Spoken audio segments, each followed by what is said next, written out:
Good evening, everyone. Welcome to Trauma Thursday. I'm so excited to see all of you. I usually give about 45 seconds or so for people to join.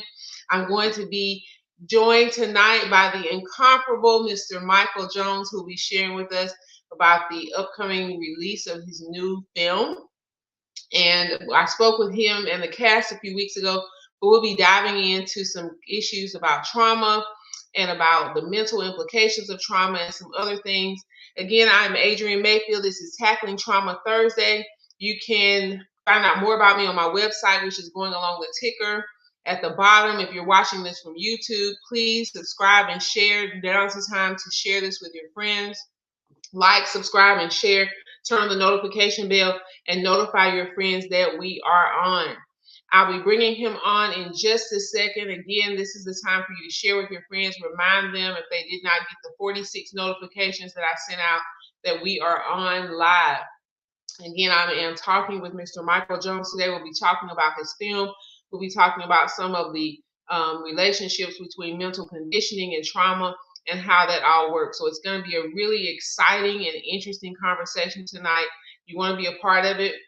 Just a reminder, if you have any questions or comments that you want to be addressed or discussed, make sure that you put those in the comment section. And as we're going along and I'm asking him questions, I will be sure to get your comments shared and get your questions answered.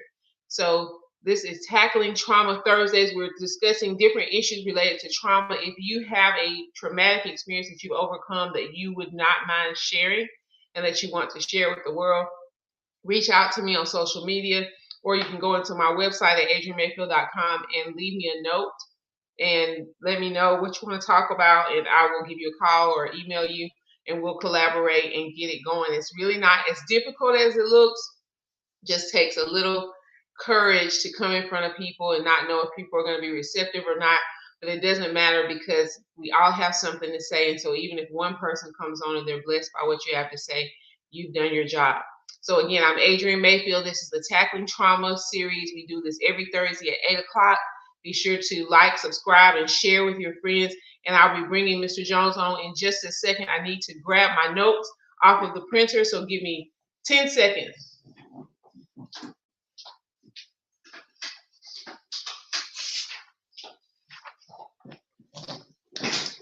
That was probably less than 10, right? So let's go ahead and bring him on since I have the notes. I see that some people are logging in, so let's go ahead and add Mr. Jones to the stream. Good evening, good evening, good evening. How are you? Good evening, good evening, good evening. How are you doing? I'm doing good. It's good to see you again. I know you're excited. You had a lot of activity around the release of your new film, and so before we jump into conversation about that, I want you to let the audience know a little bit about who you are and what you do. Okay, my name is Michael Jones. I have a couple of hats. I'm an architect. I was a college professor. I teach elementary school now. I've been writing and producing gospel stage plays. I've toured the Southeast since 2002. I'm an author. My book is called $1 at a Time, which is about economic empowerment in the Black community. And I turned my book into my first play called Never Again, which was about the mental conditioning of slavery. As a grandmother explains conditioning to her grandson. And we toured from 2002 to 2004. Second play, 40 Acres, Who Stole the Mule? We toured with 2006 to 2009. And my third play was called When God Calls, Will You Answer? About finding your calling in life. And we toured from 2011 into 2018. And 2020 came, and you know what happened. So touring stage plays kind of slowed down. So now I'm a filmmaker, and my movie, Never Again, I brought back. So it's a 20-year anniversary of Never Again. It'll be released Juneteenth of 2022 that started in 2002. Okay. Wow. So this is 20 years since you released it. So what inspired you to write the play? Well, the play came from the book. I published the book $1 at a Time, like I said, in 2000. And it was based on simple question: can all African Americans come together $1 at a time and redirect it back into the Black community, $1 at a time, and give it to an organization helping children? Something I thought, I was in Atlanta, at the HBCU, and thinking that this can be achieved. And all throughout the year in 1996, I attempted that movement. And at the end of the year, raised a little over $4,000 for the whole year. So interesting year. But yeah. I did a book tour from 2000, 2001. And someone said, you know what? I like your book, but have you ever thought about writing a play? Because Black folks don't read. Uh-oh. I didn't want to hear that. But I took them up on it, and I turned my book into my first play called Never Again. Okay. And so tell us, what was the success like for the Never Again, the play? Where'd you tour? Where'd you tour? What different cities did you tour in? Or like I said, when I first came to Augusta in 2002, we opened up in the Imperial Theater, 850 seats, and sold out my very first show. That was a high I've been chasing. I was in a high I've been chasing ever since. And we toured for 2 years. We did Waynesboro, Georgia, Athens, Georgia, Sumter, South Carolina, Hartsville, South Carolina, Orangeburg, Sumter, Hartsville, Warner Robins, Georgia, many cities, Fort Gordon, Georgia. So we did a lot of the smaller markets because that was my first play. And then we kept going from there. So the first show sold out at the Imperial Theater, almost 1,000 seats. That's pretty impressive, Michael. I don't think I knew that. I mean, and I got to give it to them. The city of Augusta came to support, and it was the biggest opening I've done since. I had 55 choir members on stage, Faith Outreach Christian Life Center, mass choir. So when the curtains rose up, you saw a sea of red choir robes. I mean, and it was a big opening. And we had the Cut-No dancers performing praise dance, and we had a live band. So it was a large opening for the start of the play, and the audience was on their feet for the very beginning when the actors came out. And it was just, the feedback from the audience was just tremendous. We had so much support. I hustled and we sold some tickets, and the actors sold tickets, and we had the fire marshal come in there at one point, getting people up because they were sitting on the floor and on the carpet in between the seats. It was an incredible show. My very first show ever. Wow, that's impressive for a first show, and it says a lot about even the theme and what the emphasis of your play and books are about the African American community coming together and unifying. So the fact that you came, are you from Augusta? Well, no, I'm a military kid. Father was military, so 14 states and 4 countries. Traveled. Wow.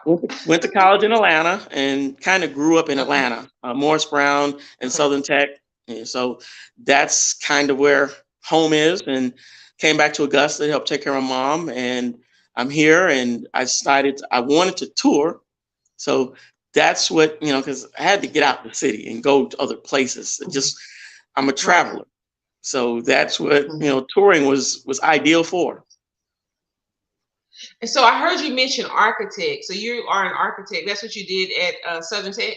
Yes, I graduated in 92, architecture, and I had an architectural firm, small residential, doing decks, and I did a church, and I worked with an architectural firm to do the Metro YDC in Atlanta. So did some bigger projects and some smaller things, branched out on my own. And that was before computers were really taking over. So got into computer design because we did everything on the board at that time. And then computers, AutoCAD, Architect, Studio, things like that came out. And so you can animate, you can design a floor plan, build it up, and switch it around and show, what it looks like with the garage on the front side, the other side. So homeowners were really liking that, and I was really getting into computers. I don't think I've ever met an architect in person in real life. So Oh this is well, my first time ever hello. meeting an architect. Wow. Yeah. Okay. Okay, so we talked about the architecture, and now you are an elementary school teacher. What grade? Yeah. Well, fifth grade. So Fifth I'm grade. out. Okay. I'm out now. I took a hiatus to, due to COVID and to film this movie. So, Uh-huh. I miss the kids, and I'll be back next year when the movie's out. I miss the kids too. I actually was a high school teacher and assistant principal for 11 years before I made the decision Cool. to practice law. I was 37 Okay. when I went to law school, and so I tell people all the time, I really miss the students. That's like the biggest thing. I Yeah. mean, when I was a teacher, they used to frustrate me at times, but now I really miss them because my students are doing amazing things now. I have some who are pastors, business owners, moms. I mean, I have professors. I have Mhm. students who are doing all kinds of amazing things. There's one Yeah. who has started like an organization, travels to Africa. So it's just a lot of interesting things. Some are pastors. It's just I say that I think, but a lot of them are doing really great things. And so to invest into a young person's life and then see it come to fruition is one of the most rewarding things ever. Yeah. So Definitely. let's jump let's do so. We talk. This is Thursday, tackling traumas. I want to go ahead and remind people again. Every Thursday at 8 o'clock, we take a issue, a traumatic. We discuss a traumatic issue, something that causes trauma, and we have a guest to come on and share their personal stories of overcoming trauma. So if that is something that you are interested in sharing, if you've Yes. overcome some form of trauma, I have a list of over 20 different things. So if anyone is watching now and you have a topic that you'd like to talk about, reach out to me, leave it in the comments, reach out to me on direct message, go on my website, adriennemayfield.com, and leave me a note so that we can hook up and you can come on here and share your stories. I think this is the fourth week that we've done this. We've had some really exciting guests to come on. Now is the time for you to share this with your friends. We're about to jump into the conversation with Michael and talk a little bit more about conditioning and trauma and the effects of slavery, which is what the subject of his upcoming film is going to be about. And so now's a great time to share with your friends, let them know that we're on. Also, if you're on YouTube, subscribe to the channel and click that notification bell. All right, let's jump into the conversation. So, as Okay. far as you said you wrote the book "Never Again" first, right? Or Well, $1 at a time. one Was that dollar at a remind me? time. Tell me again. Yeah. Uh huh. Yeah. $1 at a Okay, time is the and book. that okay. There's the book, guys. How can people get that book? Repeat that again. How do people get a copy of the book? Oh, they can go on our Facebook page, $1 at a time Productions, and they can order it Uh huh. from the marketplace from there, just like you would do Amazon, but you go on Facebook, or you can go to my YouTube page, YouTube channel called $1 at a Mm-hmm. time Productions also,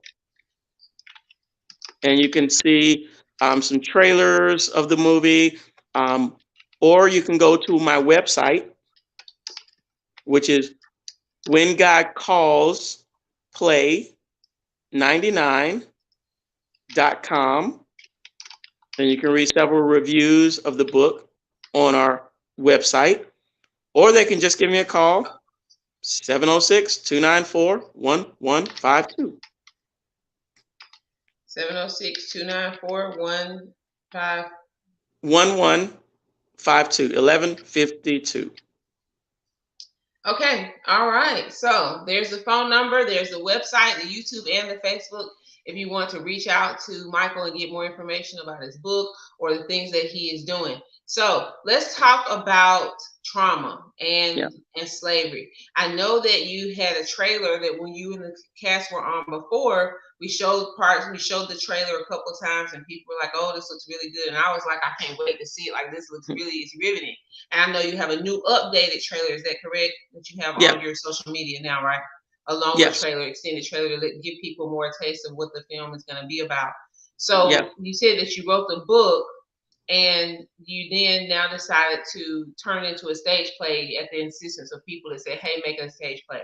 So what Yeah. do you see as being the biggest obstacle or the big carryover from slavery with African Americans? What do you think is something that we just have not been able to shape? Well, I've been talking about that a lot, about conditioning. And conditioning is something you can't really see until it manifests itself. We've been conditioned from light skin, dark skin, long hair, short hair, all the issues that divide us. And we've been divided for many years. And it came from the slave plantation. Light skinned slave was able to go in the house, cornbread, nice bed. Dark skinned slave had to work in the field. So that was a systematic way to divide them. Then you take the light skin and say, go outside and let me know if they're going to run away. And, and if you do, you can come back in the house and you can have a nice bed to sleep in. So now you got the light skin basically doing what he has to do to survive, and he's telling on the dark skin. Now what you do is you have the dark skin hating the light skin because of the situation. And throughout time, fast forward 1930s, we even had the brown bag test. And we talk about that in the movie, where we discriminated against each other. We held a brown paper What bag is up to that? your face. And if you're darker than a brown paper bag, you can't come into a club that we owned. So we use that a form of discrimination against each other. Then fast forward to 1960s, it was black, go to the back, white is all right.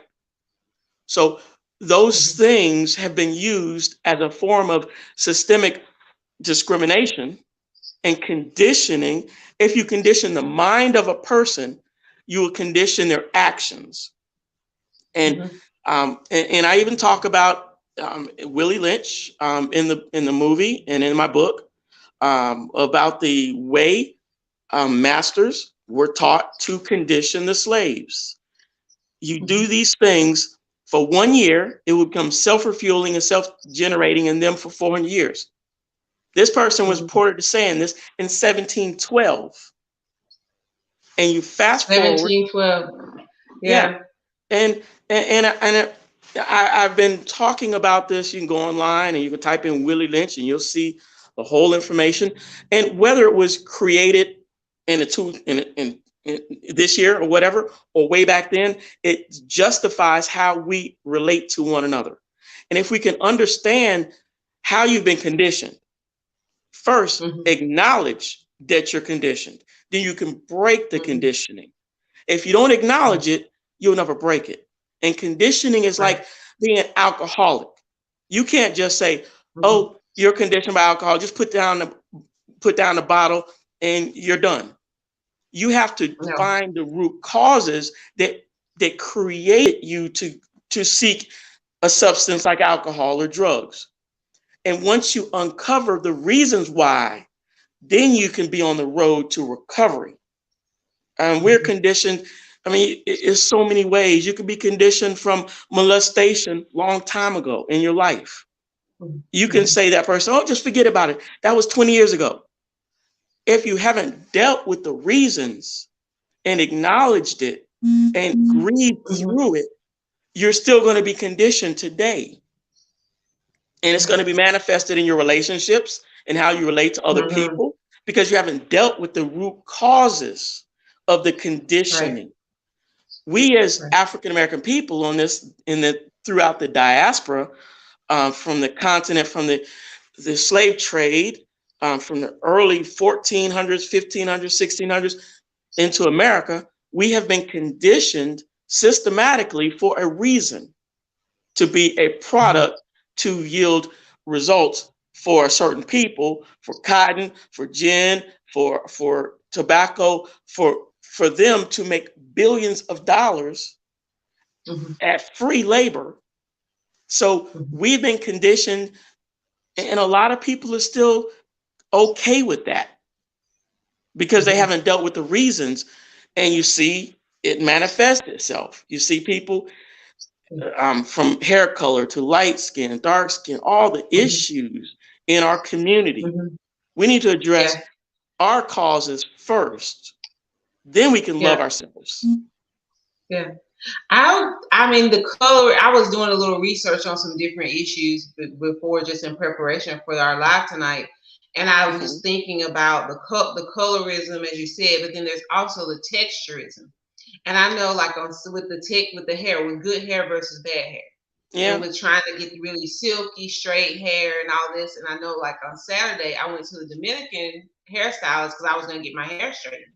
And when I went in there, there was literally this smoke. It was smoke. Like it was so smoky in there from all these blow dryers with people just burning. I call it burning their hair. They don't say they're burning their hair, but just all this brown brushing they're doing with these super hot blow dryers, just trying to get their hair straight. And so Hmm. we have this colorism, we have texturism, we have all of this internal things that happen. But as you just said, a lot of the internal fighting, a lot of the crabs in a barrel, a lot of this not wanting people to excel and being afraid people are going to excel more than you and tearing them down comes from this belief that's been taught about hating ourselves. It comes from an internal Yeah. hatred that now begins to make us display that against one another. Yeah. And it's so deep within the Black community. It spans so many areas in the workforce. You can be a Black supervisor and say, well, this is the way we need to do this process to a Black employee. And the Black employee is looking at you Mhm. like, who taught you that? Then the white employee comes in and says, this is how we're going to do it. Oh, okay. Right then and there, you saw how it manifests Mhm. itself.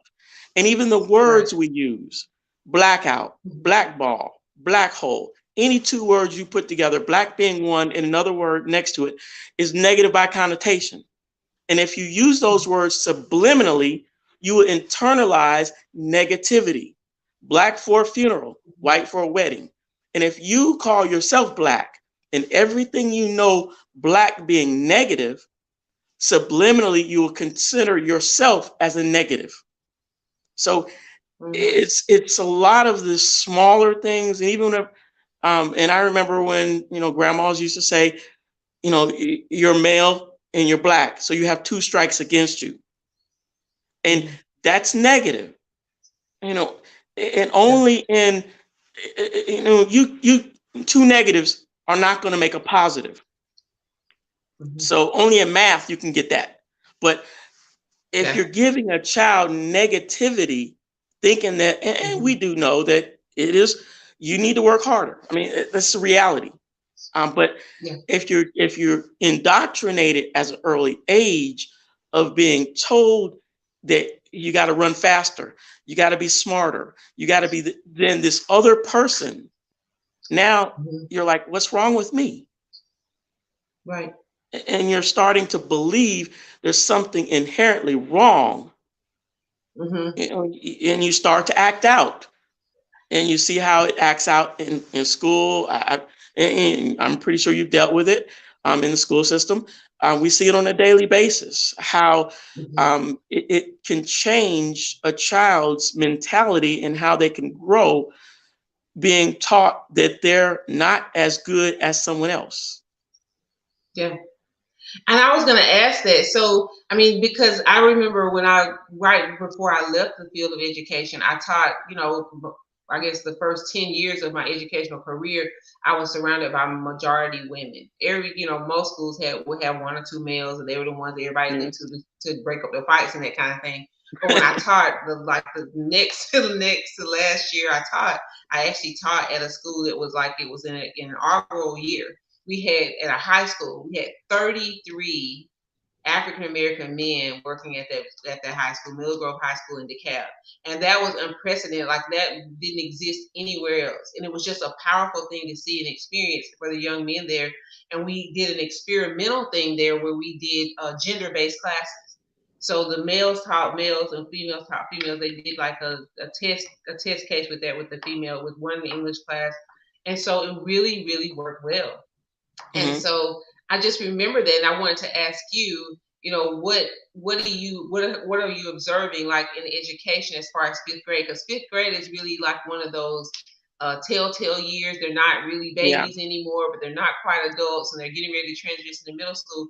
So what do you see happening there as far as conditioning and disciplinary records and actions and punishments and those kind of things with African American males? Well, I don't have a, well, I would say I would have more problems with females. Um, Hmm. one, I mean, a lot of them were angry, and Yes. and it was a lot of, you see one person coming in one day and their hair is down here, and the next day their hair is down, you know, and then the attitude and the mentality. I dealt with really good with the boys because I can look at them and put them in their position, but some of the girls, it's a little different, Hmm.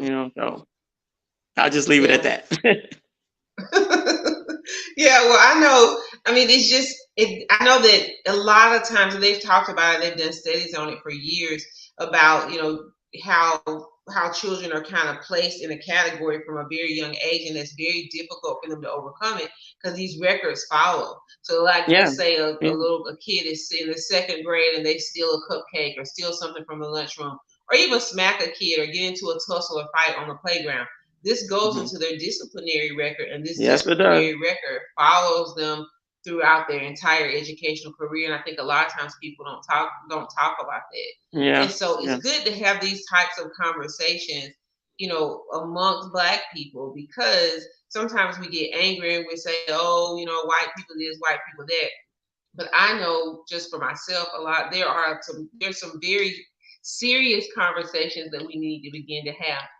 When Bill Cosby came out, years ago, and he was having the conversations about the pants being down, and all of the issues that we were having in the Black community. People were like, "Oh, how dare he say this? He's just the Jello pudding pop guy," and and then when the thing came out with the issue with the women, and people like, yeah, and all that time he was talking about us and our kids. hmm But I think that it's high time that we have some very, very pointed and very honest conversations about what's going on in our communities, because we do have the brokenness, we do have the poverty, we do have the high crime levels, we do have health issues with the yeah, diabetes and the healthcare. In 2020 when Corona hit, it was all of this, pre-existing conditions, and then people with pre-existing conditions, a lot of times they were hitting African Americans and people of color. It was the disease was hitting those people harder because of those pre-existing conditions. And so these are all things that we got to start talking about, though. Like, we got to start talking about exercise. We got to start talking about diet. We got to start talking about, why is your child 13 and they're out at 12 o'clock? Why are the police picking your child up to bring them home and it's 1 o'clock in the morning? Like, why is this happening? Why is there an issue of the child stealing the Doritos that I saw on the news the other day? And they're like, you could just let, they were telling the police, you could have just let him pay for the Doritos. I'll pay for the Doritos. yeah, We got to stop doing that. I mean, I don't think that a policeman should be abrasive or abrupt or slam a kid off of a bike onto the ground. But I also think that if we give hand slaps for stealing, that stuff continues to grow. It grows up in people. And so hmm then those same people are the people that are carjacking you at the grocery store and carjacking you at the gas station. And then it's like, oh, it's an issue now. But we have to begin to have honest conversations about some of these things in our community. And I think we are or by and large, are very traumatized people, just from the results of the residual effects of slavery. But I think yeah, we also have to have conversations about, what are we going to do? Okay, these things happened. They were wrong. They shouldn't have happened. It's affected us in negative ways. But what are we going to do now? Are we going to continue to yeah, use this as a crutch, as a reason why we can't move forward? Or are we going to pick ourselves up and say, hey, people hate that expression, pick yourself up by the bootstraps. But what are we going to do? I mean, because we got to do yeah. something. We can't just keep Well, blaming other people. Go ahead. well, I actually spoke about that a couple of times, which is, what do we do now? Yeah, we understand we're Right. conditioned, we understand all the issues, but how can we get over that? And that's where I wrote the stage play, When God Calls, Will You Answer? And then Mm-hmm. I started talking about stress. And stress, there are two forms of stress, of course. You have short term stress and long term stress. A lot of us Uh-huh. are stressed, over a lot of reasons. And if Yeah. we can understand how to relieve ourselves from stress, we're going to have stress. Short-term stress is we were given that early on. Your muscles get big, your hormones get big, and you can run away from the dinosaur. That was then. Mm-hmm. Now we in our community, we're stressed every day over and over and over again, and that stress dumps cortisone and hormones into your body that creates high blood pressure, diabetes, arthritis, Mm-hmm. all of the mental, the physical conditions, and heart attacks and obesity Mm-hmm. and all those things, comfort foods, eating because you're stressed about the bills, you're stressed about kids, you're stressed about job, you're stressed about home life, all those things. Mm-hmm. All those things can be relieved once you find your calling in life. Yeah. And that's what I really stress about. Once you find out what you love to do in life, you Mm-hmm. don't get as much stress in your life as you would normally get because you love, whether it's picking up trash, whether it's um, working at the neighborhood grocery store, being architect, engineer, doctor, whatever it is, follow your calling in life. And when we did that Yeah. play, we toured from 2011 to 2018. So we did many cities. And almost every time when I come out in the lobby, people would say, well, you know what? I saw the play and I see what you're talking about, finding your calling. And I always wanted to write a book. I'm like, well, let me Mm-hmm. show you how. Because if you Yes. don't if you don't follow your passion that God has placed in your heart Mm-hmm. today, it would become the regret tomorrow. And that regret Yeah. will eat you alive. And I talk Yeah. about stress will kill you quicker than the bullet. Once you can get Yeah. rid of stress Yes. and you can Yes. get rid of, you love life. And people ask me all the time, what do I do for fun? Everything, because I love doing what I do. Mm-hmm. It's not a stress to get up in the morning. I mean, because I'm ready to go. I love doing what I'm Mm-hmm. doing. Um, Mm-hmm. I do a lot of things, yes, but I love doing it, and I keep myself busy because it's not work. It's fun. Once you can do that, you live longer. Your life expectancy is better. Your health is better. You don't sit around and eat all day. You don't drink. You don't smoke. You get rid of all those things. And sometimes, and when I've given a speech about stress, sometimes I say you have to also get rid of some people out of your life Oh that yeah. are Yes. stressing. People can Yes. stress you into an early grave. Yes. Some Yes. family can stress you into an early grave. I Mm-hmm. mean, I'm sorry, Yeah. but some people, you can be married to the wrong person. Every time you come in, where you been? Better get my food ready. You don't want that stress after having a long day at work. And now your high blood pressure is up, you're stressed again, cortisone hormones are dumping into your body again. They're Mm-hmm. eating away the lining of your intestines, your pancreas. They're physically damaging the internal organs of your body. Then Right. you find out, oh, now I got to go to the hospital because now I've got an ulcer. It's because Right. of your Yeah. man. It's Right. because of your job. Right. You go to work and your job says you late 5 minutes again, one more time, you're fired. Now, how's he gonna get 8 hours Mm-hmm. good of work out of you? Now you're upset. Now you're pissed. Mm-hmm. And you gotta start Mm-hmm. working? I mean, you're already upset. Yeah. So Yeah. now you gotta calm down. So Mm-hmm. if you don't love it, you're gonna go to the bathroom, you're gonna start smoking. You're gonna go to the bar to get a drink to calm your nerves. Mm-hmm. That is Mm-hmm. messing with your, again. So Yeah. find your calling, love doing what Mm-hmm. you're doing, then Mm-hmm. get rid of stress, live a better, Yeah. healthy life. Mm-hmm. And I believe that's the reason. Once we Mm-hmm. can do that, you'll love life just like I love life. I love doing what I do. Yeah. That's huge, and I mean, part of that mental conditioning comes from, like, I see it all the time with women that I work with who've been abused, This Mhm. psychology around abuse and abuse being acceptable. And so people, they accept it in their relationships, they accept it at their jobs, they accept it from their families, all of this abuse, all of these toxic relationships and environment. And then sometimes it even happens in church.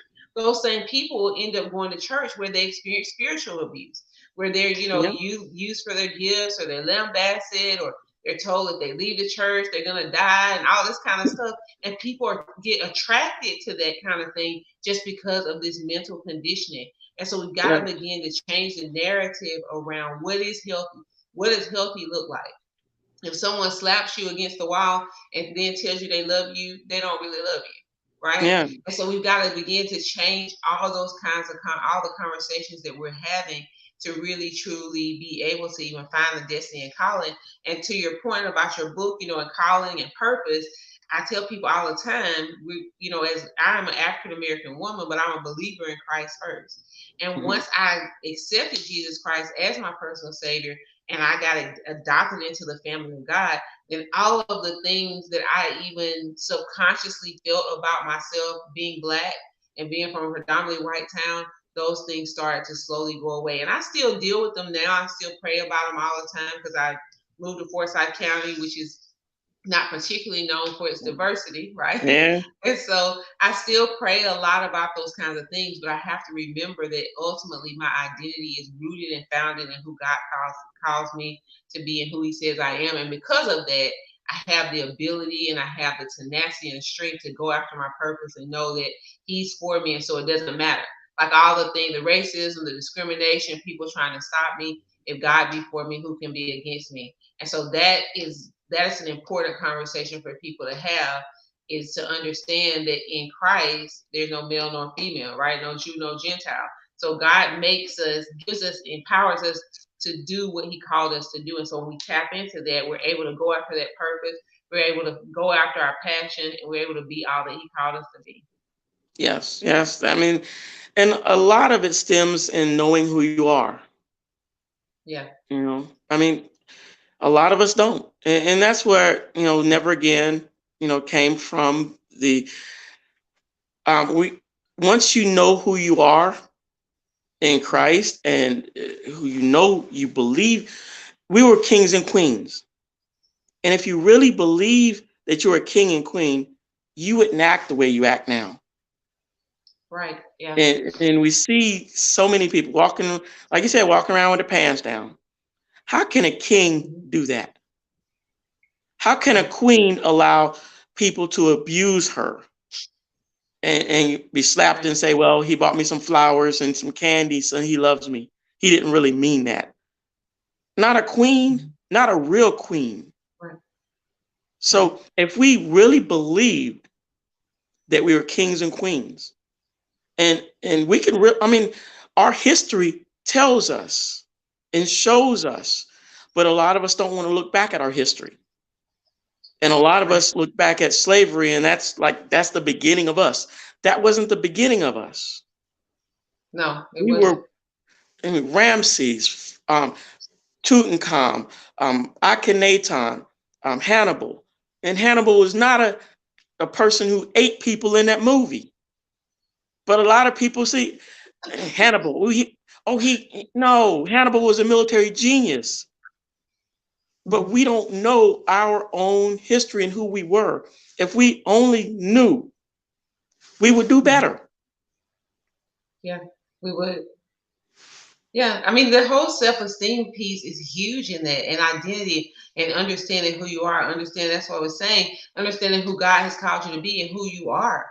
I mean, who you are and whose you are. You belong to God. God is the ruler of the universe. He's the sovereign creator of all things, and you're created in His image. We are all created in the image of God, and so His potential, His living, breathing potential, and life-giving essence is inside of us, and we have the ability to do all that God called us to do.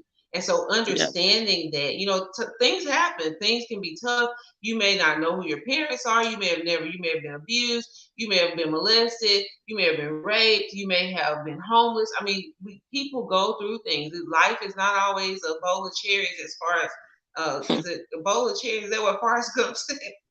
I think so.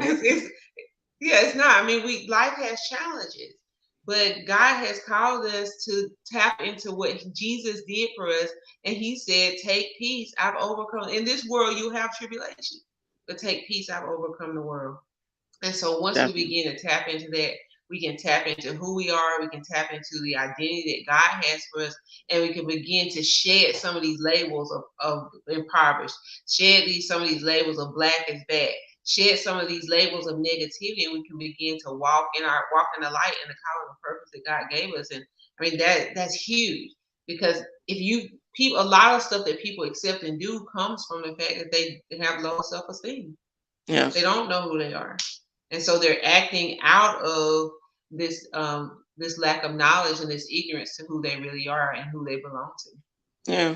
I mean, and I mean, if you don't know who you are, you'll accept anyone's opinion of you. And Mm-hmm. we've done that so many times throughout the centuries. We've accepted Mm-hmm. that, we were this type of person. We were this type of person. We need to know who we were and embrace our past. Only embracing your past will you have a better future for your Right. children.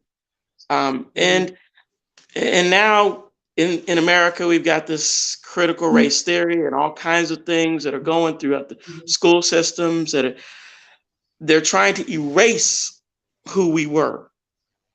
And even Mm-hmm. I mean, in school, if you bring it up, you can get sued, put in jail for any of those things based on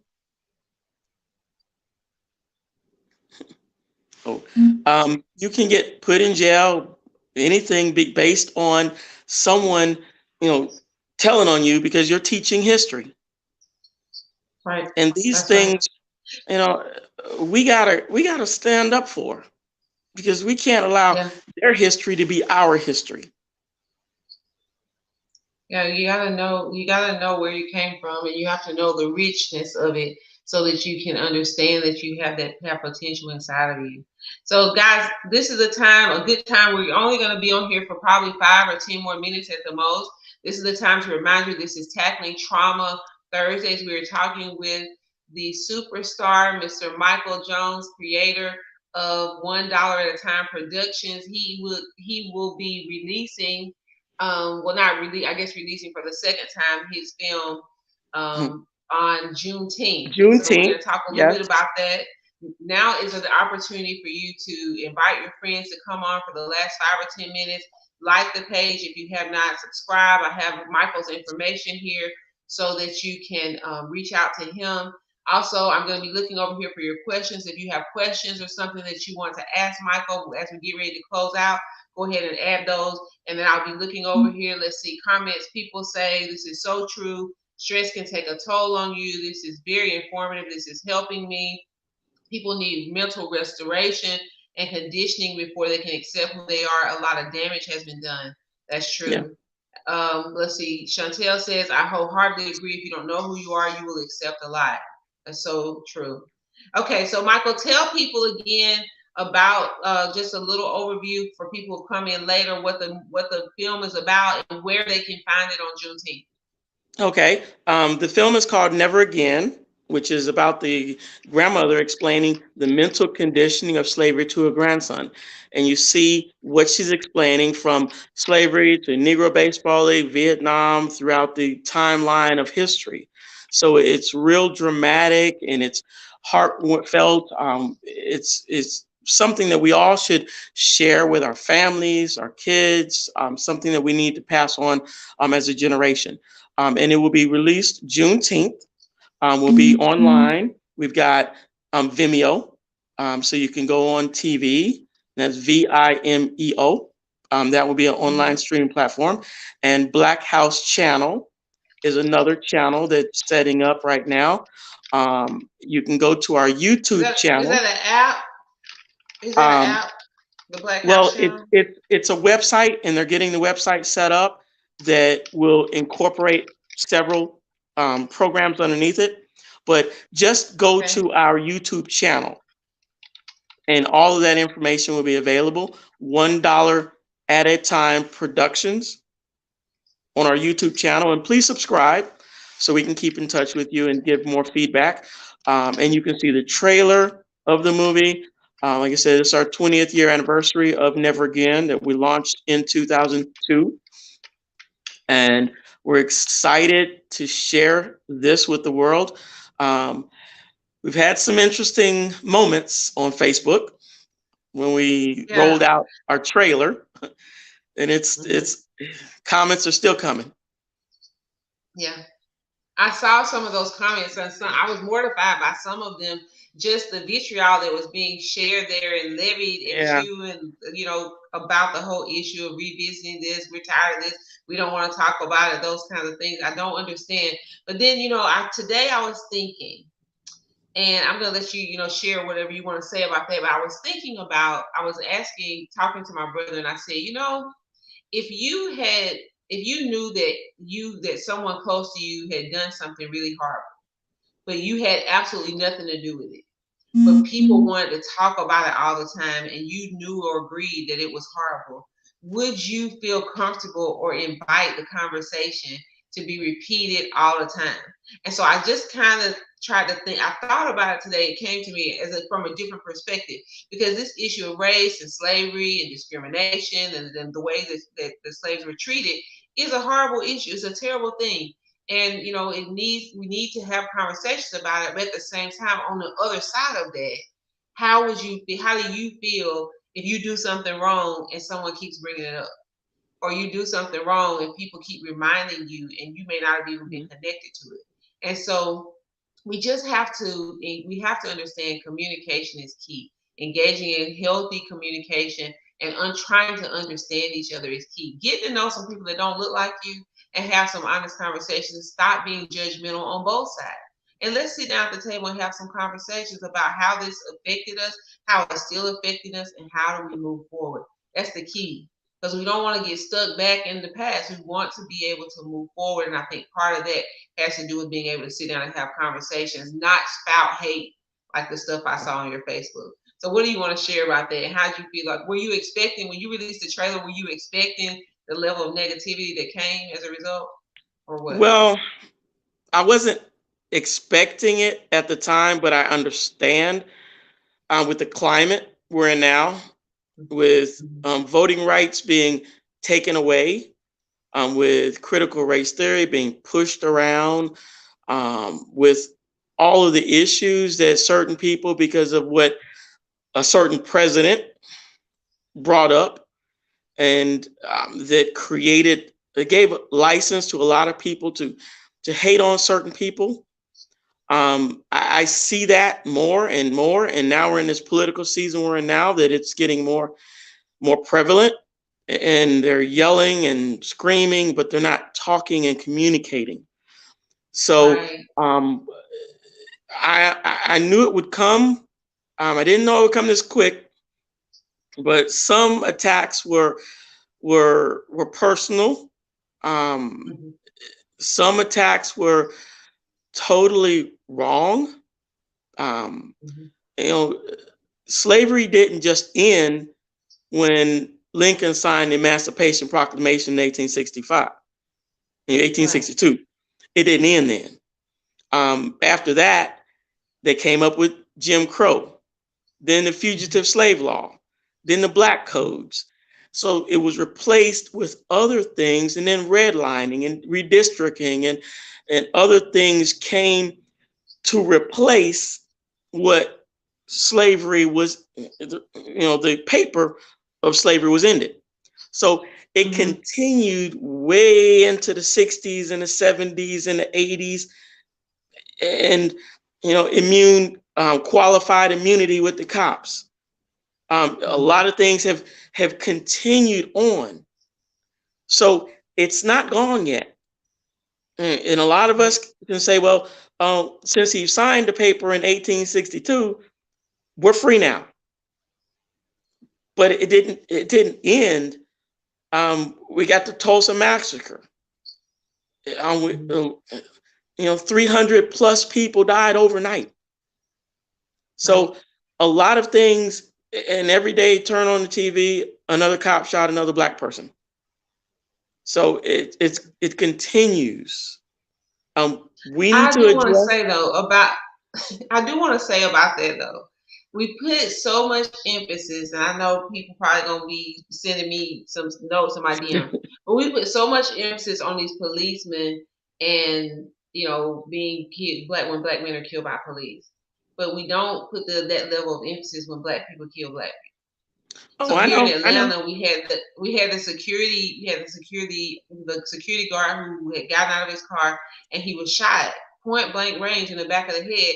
And then young people came and just like pillaged his body. I mean, they were just taking things off of his dying body. I mean, how?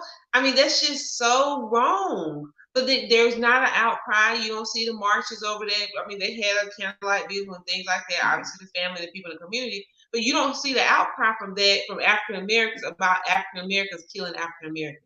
And so I all agree. murder is wrong. All killing is a sin. It's going to be judged.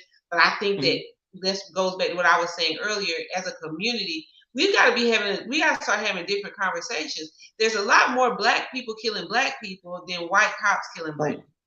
I And know, I we know. don't want to talk about that. Yeah, and And that's so that's what I talk about. We have a lot of have issues. that. Yeah, You we know, gotta start to we have a lot of issues within have the those black community. conversations. Yeah, Um, because you know, we're those children and the people that were picking those things off of that dying man's body. That's somebody's son. That's somebody's daughter. Those somebody's children. That's somebody's brother. That's somebody. So we have to begin to have different conversations, and I am looking forward to the day when that can happen, where we can stop pointing at other people. They need to come invest. They need to invest. They need to invest. Well, but you don't want to pick up the trash around your community. You don't want to do things that make people want to invest in your community. So it's a lot of conversations that are very uncomfortable, probably that people don't want to have, but we have to have them. Let's see. We have a few comments that say, let's see. How could they not feel bad if they still get privilege from the sufferings of others? If they care, they should want to know more. They should feel compassion and want to know the truth to relate to abuse people in a respectful way. And the emphasis on white cops killing black people is the fact that the white people don't get arrested. When black people kill each other, they go to jail. It's a difference. There's no justice when white people kill black people unjustly. You never hear black men getting away with killing. They end up in jail. Yeah, I mean, I agree. I agree. I mean, obviously, I'm an attorney, so I understand, and that's one reason why I didn't want to do criminal law, because when I was in law school, I worked in the public defender's office, and it was so depressing. Every Friday when we did calendar call, all of these black men in orange jumpsuits, and people probably say, well, you should have stayed in the fight. Why didn't you do something? But I'm telling you, it was just every Friday I would go home and I almost want to cry, because I'm like, what in the world? What is this? And so I get it. That black men go to jail. I get it. They're arrested. I get all of that stuff. Yeah. But we got to have a conversation about all of the black on black crime that we don't put nearly as much emphasis as we do on when a black person is killed by a white person. So I'm not saying either one is right. I'm not saying either one is justified, but I am saying that we got to start taking responsibility for this stuff so that we can begin to change it. And again, as I said, none of this stuff can just be changed with social programs. I believe the only solution for the world is Jesus Christ. And so loving each other and loving ourselves and loving God, that is what Jesus said is the greatest commandment, right? You gotta love the Lord, gotta love yourself, and love your neighbor as yourself. So we gotta get back to that. And if we get back to that, we can love each other, we can care about each other, and we can start to have some of these conversations that need to be had that will help us heal and begin to move forward. All right, guys, we're going to be closing out now. Let's see. One comment says, knowledge is power. Black people need to know our history so we can do things to change our situation. All right. And so we are here again with Michael Jones, getting ready to close out. I'm going to let him make the final comments. This is Tackling Trauma Thursday. We have talked about and discussed systematic trauma and the result of that trauma from slavery on African Americans, and just the overall trajectory of some things that need to change and happen within the African American community. His new film, well, not new, but re-released film, and this is a 20-year anniversary of it. Well, Never it's a Again. new It's going to be film. released on June. It's going to be Juneteenth. It was a stage play, but now it's a film, but it's not totally new because it was a book, then a play, now film. Yes. And so that's going to be released on Juneteenth. I have posted on here, you can see in the comments where you can find it on Vimeo, also Black House channel. Invite you to follow $1 at a time productions on Yeah. YouTube so you can keep up with all of the new information as it's released before Juneteenth gets here, which it'll be May this week, right? So Yes. that's only about a month away. I know you're super excited, got a lot of Yeah. things going with that. And so I'm going to let you make any closing comments, guys. If you are interested in coming on the show to talk about your story of overcoming trauma, make sure you reach out to me, direct message, or send a comment here and let me know. I'm going to start my website again, going across on the ticker so that you can reach out to me and let me know if you are want to come on the show. I have a few slots left. I'm only planning on doing this for probably another month or so. I'm going to shift gears and start working on some other things. So if you want to get on here and share your story, of which you should, then reach out to me and we'll get you on here. So I'm going to let you close out, Michael. Say anything that you want to share with the people. Remind them again where they can connect with you, and also Okay. why should they want to see the film. Okay. Well, I would love for people to leave comments and go to our Facebook group page, which is $1 at a time productions, and also subscribe to our YouTube channel, which is $1 at a time productions, and that's ONE, as in one, not the number one, but ONE dollar. Would love for them to keep in touch with what we're doing. Pray for us as we move forward. Never again is something very important to me because I believe that once we know our power, and our power lies in knowing who we are as African people. Once we know who we are, we can begin to chart a better future for ourselves and for our children, and come together in unity and stop hating on each other from all these different issues that come from being conditioned. And like I tell people a long time, stress will kill you quicker than a bullet. So do whatever you can to find your calling in life. Because when God calls, will you answer? Amen. I like that. All right, guys. Thank you so much, Michael, for coming on again. God, we're looking forward, super, super excited for Juneteenth to get here so we can check out the film. And hopefully I might get a sneak peek ahead of everybody else. I don't know, but maybe I'm gonna be hoping for that. And so, guys, again, this is Mr. Michael Jones. You can reach out to him. I have all the information here posted. If you're following on YouTube, subscribe to the channel, click the notification so you can know when we're on. And let's see, Linda says, thank you, Mike, for all you're doing. Community Vibe says, great show.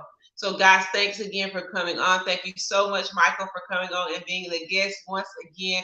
We're excited for you. We're excited for all that you're doing. We thank you for all the contributions that you're making to our community and to empower us and get us thinking about the things and thinking about what we should be thinking about. Guys, trauma can take you out of here. Get help, get therapy, get counsel, and work on those things inside of you that are plaguing you and holding you down. We are here. I'm Adrienne Mayfield, and we enjoyed so much sharing tonight with you. Thanks so much for watching. Share with a friend that you know could benefit from hearing this, and also push this movie because it's going to be something that's really going to be enriching, educational, and also will be encouraging for us to see Michael succeed as he goes forward with this new work. God bless Thank you and you. have a good night. Thank you.